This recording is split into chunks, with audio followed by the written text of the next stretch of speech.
Imagina que un día llega a tu casa un oficial de policía, que sin escuchar lo que tengas que decir te apresa, te vendan los ojos y te llevan a la central de policías. Después te llevan a prisión. Te reciben más guardias, te informan de la gravedad del crimen que cometiste, robo a mano armada y hurto. Percibes hostilidad y agresión por parte de la policía, pero no puedes hacer más que seguir órdenes. Te desnudan, te revisan y desinfectan con un spray insecticida. Te toman fotos de ingreso, te encuentras con 11 personas que realizaron el mismo delito que tú. Les leen el reglamento, les entregan un uniforme en forma de vestido abierto, con un número impreso en el pecho y en la espalda. No pueden usar ropa interior. Como calzado les entregan unas sandalias de goma completamente planas. Tienen que usar una media de mujer en la cabeza. Y además les colocan un tramo pesado de cadena en uno de los tobillos, que debes usar en todo momento. Es así que cada que intentas dormir escuchas el golpeteo de la cama fría del metal. El primer día te despiertas con silbados, ruidos, y ante la mínima provocación y falta de obediencia, los que están contigo y tú pueden ser obligados a realizar lagartijas o extensiones de brazos. Por las mismas circunstancias, pasado un día, todos los presos deciden armar un motín. A la mañana del segundo día toman por sorpresa a los guardias. Tú y los demás presos se quitan las medias de la cabeza, arrancan los números de sus uniformes, forman barricadas en las puertas de las celdas. Las cosas se intensifican, los insultos comienzan a ser cada vez más feroces. Los guardias fuera de turno se juntan para hacer un plan y acabar con la rebelión. Es así que tú y los demás presos son sometidos, rociados con un químico, haciéndolos retroceder hasta el fondo de sus celdas. Cuando logran someterlos, regresan, esta vez de forma más violenta. Los desnudan, les quitan sus camas y encierran a los que incitaron la rebelión en un confinamiento solitario. Entonces comienzan las humillaciones y presión a cada preso. Después llegan los guardias a informar que los 3 presos que casi no participaron en la rebelión serán removidos a celdas privilegiadas. A estos 3 prisioneros se les devuelve su uniforme, sus camas y se les permite lavarse y cepillarse los dientes. A ti y a los demás se les niega todo. Es así como tienen que ver cómo estos 3 presos privilegiados comen enfrente de ustedes, mientras que los demás, tanto tú como los demás presos, tienen que pasar hambre. Ahora comer pasa a ser un privilegio. Todo esto dura 12 horas. Luego los guardias toman a los presos mejor portados y los devuelven a la celda de los rebeldes. Y ahora esta vez llevan a 3 rebeldes a las celdas privilegiadas. Ustedes se encuentran confundidos. Es así que los líderes de la situación llegan a la conclusión de que aquellos presos que llevaron eran traidores o informantes. Los siguientes días los guardias se vuelven más controladores. Los vigilan y agreden en todo momento. Las humillaciones y maltrato comienzan a ser cada vez peor. Ya ni siquiera pueden ir al baño. Tienen que esperar hasta la noche para que se les dé un balde y poder defecar u orinar. Después de un tiempo ya ni siquiera les permiten vaciar los baldes. Es así como las celdas comienzan a llenarse de un mal olor. Un prisionero logra escapar, lo que pone más de nervios a los guardias y comienzan a ser cada vez más agresivos. Comienzan los llantos incontrolables, ataques de furia y pensamientos desorganizados en cada preso. Tú no quedas libre de ello. Comienzan a aumentar e intensificarse las sesiones de ejercicio. Un día llega un sacerdote para hablar con cada uno de ustedes. Tú decides no hablar con él. Pero los guardias se molestan, pues no estás cumpliendo como deberías como los demás presos. Es así que hacen que los demás prisioneros te culpen por el maltrato que sufren, diciendo: por culpa del 819, mi celda es un desastre. Por culpa del 819, mi celda es un desastre. Para la noche del 5.º día, al apagarse las luces, escuchas ruidos. Son los guardias que entran a las celdas abruptamente y comienzan a abusar de los prisioneros física, emocional y algunos hasta sexualmente. Y de pronto todo termina. Escuchas a alguien mencionar que todo fue una simulación. Recuerdas que eres parte de un experimento, que todo fue arreglado. Pero por fin puedes respirar, sentir tranquilidad y volver a ti.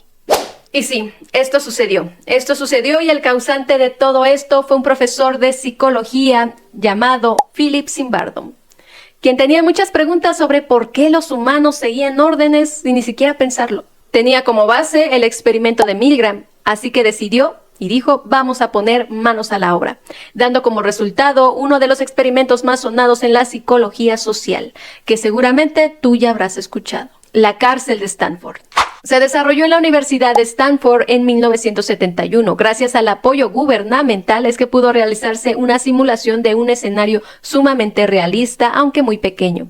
Se puso un aviso en el Stanford Diary donde se les pagaría $15 al día. Gracias a esto acudieron 75 hombres jóvenes, a los cuales se les realizaron una entrevista individual, exámenes médicos, test psicológicos y abuso de sustancias. De ellos se obtuvieron 24 participantes que parecían estar completamente sanos en todos estos sentidos. De ellos se obtuvieron 24 participantes que parecían y habían aprobado todas estas pruebas, los cuales eran varones blancos de clase media que no tenían antecedentes delictivos. De hecho, todos eran universitarios. El experimento consistía en eso, realizar una simulación de una prisión en el sótano de la universidad. Ahí se asignó aleatoriamente a los participantes los roles de prisioneros o de guardias. Estaba pensado que el experimento durara 2 semanas, pero debido a los sucesos de brutalidad que se presentaron en este experimento, pues es que debió de ser interrumpido al 6º día. Y así, tal cual les narré al principio, es que comenzó este experimento. Se les dijo a los participantes que simularían ser los presos, que regresaran a sus casas y esperaran el aviso para iniciar la simulación. Dicho aviso llegó así, con policías reales que llegaron a sus domicilios y los arrestaron. Y es aquí cuando comienza todo. Vemos como desde un principio las intenciones de Zimbardo eran llevar a los participantes a un estado de shock, a llegar a ese sentimiento de humillación lo más rápido posible, a quebrar su personalidad, su individualidad. Es por eso que no se les entregó un overol o un uniforme que normalmente se les da a los presos, sino una bata, que dejaba sus cuerpos totalmente expuestos. Tan pronto se los pusieron, los participantes comenzaron a comportarse según las palabras de Zimbardo. Caminaban, se paraban y se sentaban de forma diferente, más como mujeres que como hombres. La media en la cabeza era para simular que estaban rapados. La cadena era para que no olvidaran lo opresivo de la situación, pues querían recordarles que seguían en prisión y que ni en sueños podían escapar. Se les quitó su nombre. Desde que entraron, fueron llamados por un número. Mientras que a los participantes que simularían ser los guardias no recibieron ningún entrenamiento en específico. Solo se les hizo saber que estaba prohibido utilizar la violencia física contra los prisioneros, que su responsabilidad era la prisión y que podían hacerlo del modo que les pareciera más adecuado.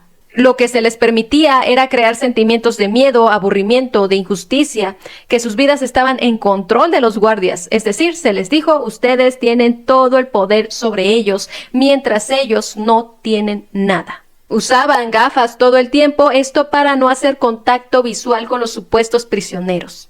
Zimbardo participó activamente en el experimento, ya que era el director del penal y siempre se refería a los presos como nuestros prisioneros. Y no solo eso, pues tuvieron un asesor que sirvió de guía para saber qué se debía hacer y no en la cárcel. El área de confinamiento fue confeccionada con un viejo armario, por lo cual las medidas apenas y cabían parados los prisioneros. Los guardias tenían la oportunidad de retirarse a sus casas, es decir, solo tenían que cumplir los turnos como lo hacen los guardias reales. Sin embargo, la mayoría prefería quedarse. De los 12 guardias y prisioneros, solo se pudieron aceptar a 9 de cada grupo, pues el espacio resultaba reducido. De las primeras acciones que tuvieron para el control de los guardias hacia los presos fue el conteo. Esto también servía para que fueran aprendiendo el número de los prisioneros y no fueran llamados por su nombre. Hasta los mismos padres de los jóvenes resultaron ser partícipes, pues se les decía que sus hijos estaban en buenas condiciones y parecía más bien que iban como de visita, más que retirar a sus hijos de este experimento.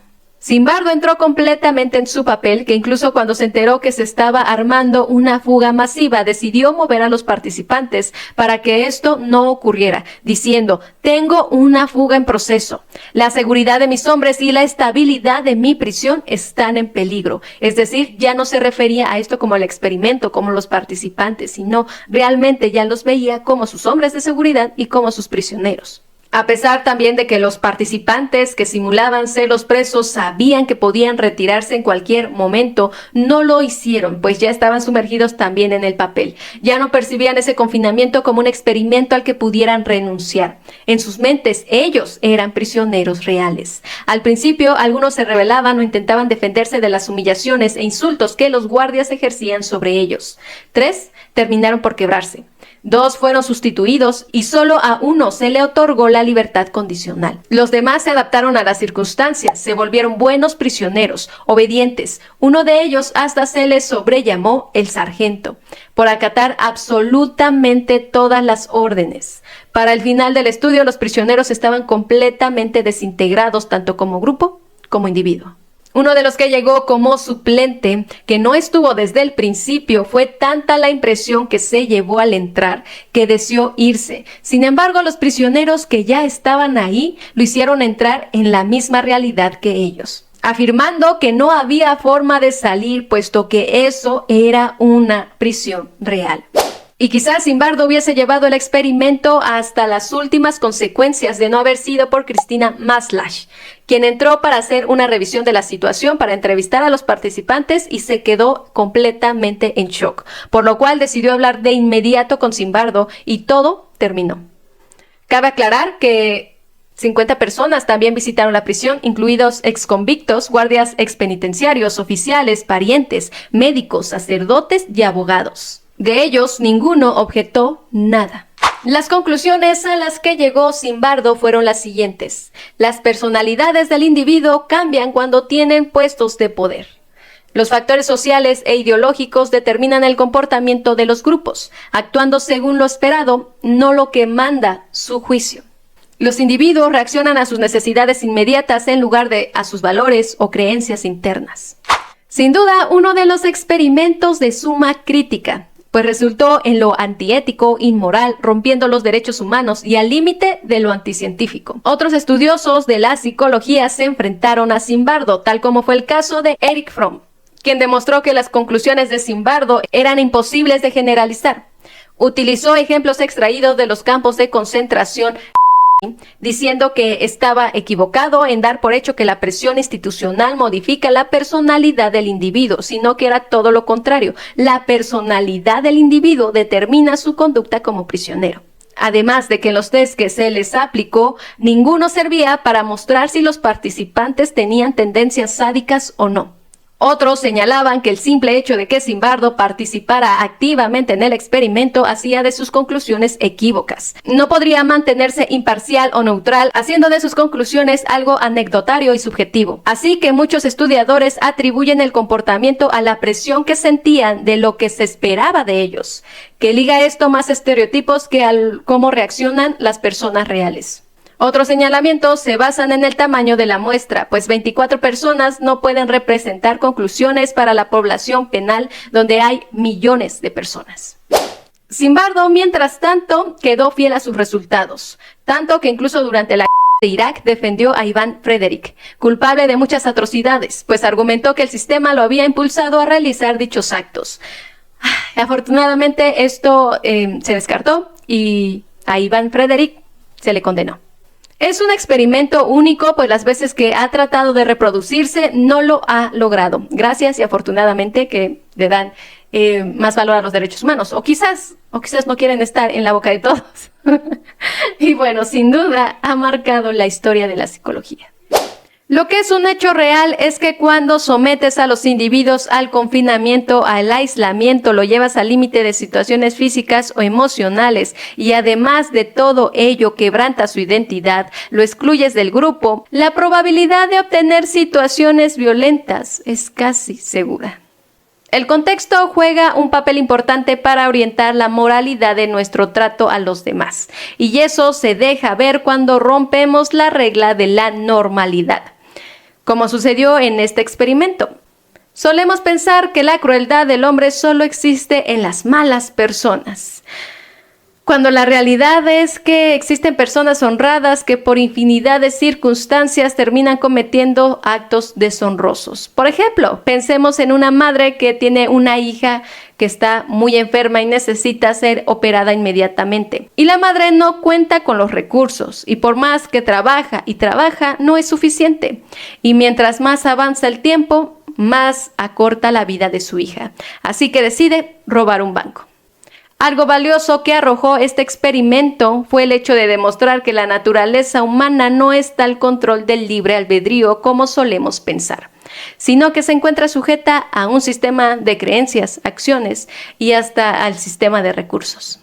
Es así como las reglas morales se aplican dependiendo del contexto, y seguir reglas sin cuestionamientos solo nos hace convertirnos en tiranos o esclavos a voluntad. Pero en fin, ustedes cuéntenme qué piensan acerca de esto. Espero que les haya gustado mucho el video, gracias por llegar al final. Si les gustó, ya saben, suscríbanse, denle like, compartan y también síganme por mis otras redes sociales. Andamos por TikTok, Instagram, Facebook y Tren. Muchísimas gracias, como siempre ya saben, pórtense muy mal, pero cuídense muy bien y nos vemos en un siguiente video. Adiós.